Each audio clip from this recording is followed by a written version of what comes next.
and we're still, even now, getting new pieces of video, new stories to tell. Guy, tell us some of the new video that's just been kind of uncovered and discovered recently, and what story it shares with us. Yes, we can see that on our screens right now. This is a CCTV footage from a convenience store in a gas station that is in the Magen Junction, that's very close to Nir Oz and Kisufim. We can see the two employees there in the gas station, seeing what's happening outside, hearing the gunshots, realizing that there are dozens of these terrorists that are approaching them.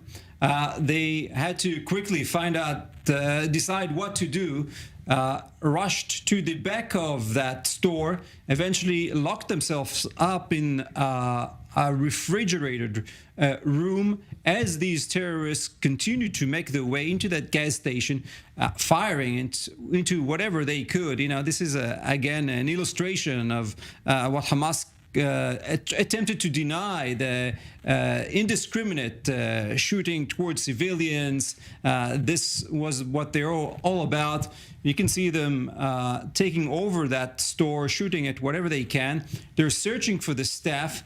Miraculously, they were not able to find those two Israelis that were hiding in that refrigerator, still shooting at everything that they came around. And then when there was no Jewish blood around, they just simply looted that store. We could see that in front of our eyes right now, grabbing everything they could. And I think it's important to note here, Guy, the two gas station employees who were saved, it was a Jewish employee and an Israeli Arab employee. Not yes, for them, but for them it did not matter. Didn't matter. For sure, they came to slaughter Israelis, be them Jewish, Bedouins, Druze. All of them were victims of this Hamas onslaught. We even saw Hamas terrorists torturing and murdering a Bedouin man outside of a shelter, in footage that was captured by a dash cam of one of the cars. So certainly all were fair game for these Hamas terrorists as long as they are Israelis. Having said that, obviously the main target was the Jewish communities. Yeah. What for the people of Gaza, the terrorists were settlements. And the Jewish employee and his Israeli Arab friend working together to try and save their lives. You know, it's as you mentioned, Guy, I mean, you have a split-second decision there. You see these dozens of gunmen coming at you. You have to make it. Do you run out of the store and try and hide outside? Do you run inside? They got lucky. They chose a freezer room that no one could. Terrifying, and we saw so many cases of other Israelis that were not that fortunate, that ran into shelters, first hearing the rocket alarm sirens and thought that that would be a safe place for them.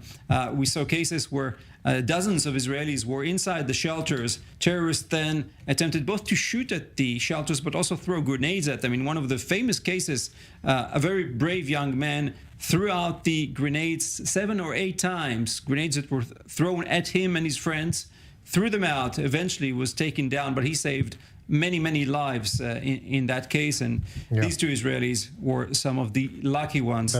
They hid into the freezer and their lives are saved, and they're able to share their story and their store's video today.